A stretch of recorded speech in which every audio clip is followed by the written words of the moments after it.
ভবন সাফাই হলো, কার্য ভবন সাফাই হলো, লাল বাজার সাফাই হলো, কটা লোক ডাস্টবিনে গেল, দুর্নীতির জয় হলো, সিন্ডিকেটের সাফাই হলো, অনাচার হার মানল, অবিচার হার মানল, অনাচার হার মানল, অবিচার হার মানল। ৩৮তম দিনে আজকে আমরা যখন গিয়েছিলাম তখন এখান থেকে বলে গিয়েছিলাম যে আমরা যে আমাদের সদিচ্ছা দেখাচ্ছি যে আমরা একটা আলোচনায় বসতে চাই এবং আমাদের 5 দফা দাবি নিয়ে আলোচনা করার জন্য আমরা যাচ্ছি। আমরা গেলাম, সেখানে গিয়ে দুই তরফ থেকেই মিনিটস লেখার যে দাবি সেটা আমাদের চাপে বাধ্য হলেন তারা, আমরা নিয়ে ঢুকলাম। সেখানে দীর্ঘক্ষণ আলোচনা হলো।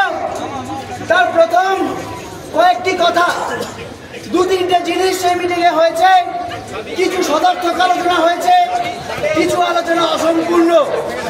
কিন্তু প্রথম যে কথাটা বলে নেওয়া দরকার, মাননীয় মুখ্যমন্ত্রী আশ্বাস দিয়েছেন যে পুলিশ কমিশনার বিনীত গোয়েল, যার অপসারণের দাবি আমরা প্রথম দিন থেকে করছি, তাকে তিনি সরিয়ে দেবেন।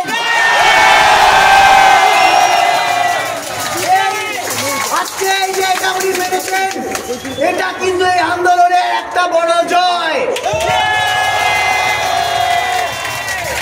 এবং স্বাস্থ্য ভবনের ক্ষেত্রে স্বাস্থ্য ভবন সাফাই করো অভিযান যে আমরা করেছিলাম, তাতে ডিএমই এবং ডিএইচএস তাদেরও সরিয়ে দেওয়া হবে।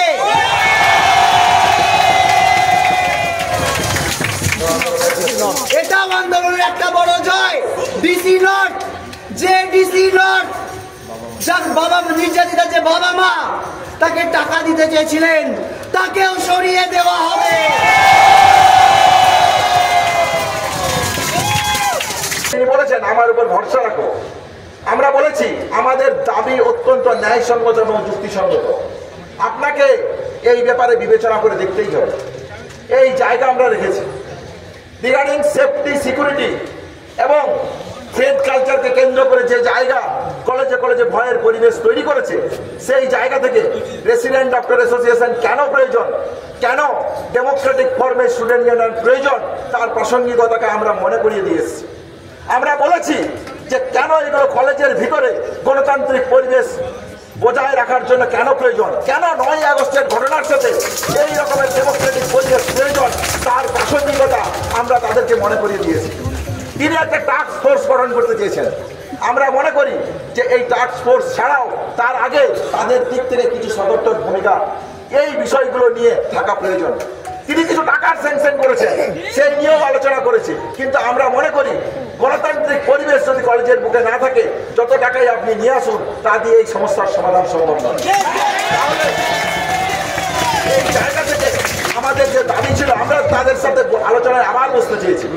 কেন আমরা মনে করি রোগী কল্যাণ সমিতির মতন জায়গা যেগুলো কলেজের বুকে দুর্নীতির আতুড়ঘর, কেন ডেমোক্রেটিক স্টুডেন্ট ইউনিয়ন দরকার, কেন রেসিডেন্ট ডক্টর অ্যাসোসিয়েশন দরকার, এই যে কলেজে কলেজে থ্রেড কালচারের যে পরিবেশ তৈরি হয়েছিল, যে ভয়ভীতির পরিবেশ তৈরি হয়েছিল, সেই ভয়ভীতির পরিবেশকে সংরক্ষণ করা কেন প্রয়োজন, সেই প্রাসঙ্গিকতাও আমরা মনে করিয়ে দিয়েছি। কেন কেন কলেজের বুকে বাস ফেলকে কেন্দ্র করে বিভিন্ন ছেলে মেয়েদেরকে হ্যারাসমেন্ট, র্যাগিং এর মতন নোংরা কালচার কলেজের বুকে জন্ম নেয়। এই জন্ম নেওয়ার জন্য কারা দায়ী, কে বা কারা দায়ী, এই সম্পর্কে সুনির্দিষ্ট তদন্ত প্রক্রিয়া করতে হবে। এই সমস্ত কিছু আমরা তার আলোচনার জায়গাতে এনেছি। মনে রাখবেন একটা কথা আমরা প্রথম দিন থেকে বলে আসছি, সত্যি সত্যি সত্যি যে ট্রান্সপারেন্সির কথা আমরা প্রথম তুলেছিলাম, যে ট্রান্সপারেন্সির বিষয় নিয়ে আমরা আন্দোলন শুরু করেছিলাম, যে আমাদের যে তদন্ত হবে, বিভাগীয় তদন্ত হোক, সিবিআই তদন্ত হোক, যাই হোক না কেন, সেই তদন্তে যেন একটা ট্রান্সপারেন্সি থাকে এবং সেই ট্রান্সপারেন্সির জায়গা কতটা মূল্যবান কতটা তার সত্যতা, তার সকলে আমাদের চোখের সামনে পরিষ্কার। আজ এই শক্তির জায়গা থেকে, এই মনুষ্যত্বের জায়গা থেকে, এই শিরদাঁড়ার জায়গা থেকে সরকার বাধ্য হয়েছে আমাদের দাবিগুলো মেনে নেওয়ার জন্য। তাই আমি বলছি, এখনো সমস্ত দাবি আমাদের মানা হয়নি, অনেক কিছুই এখনো বাকি আছে, অনেক কিছু ওনারা মেনেছেন, তবে মনে রাখতে হবে এখনো কোনো অর্ডার বেরোয়নি। তাই যতক্ষণ না কোনো অর্ডার বেরোচ্ছে আমাদের এই আন্দোলন কিন্তু চলবে। লড়াই লড়াই লড়াই চাই, লড়াই করে বাঁচতে চাই, লড়াই লড়াই লড়াই চাই, লড়াই করে বাঁচতে চাই। এই লড়াই লড়বে কে? তুমি আমি আবার কে? এই লড়াই লড়বে কে? তুমি আমি আবার কে?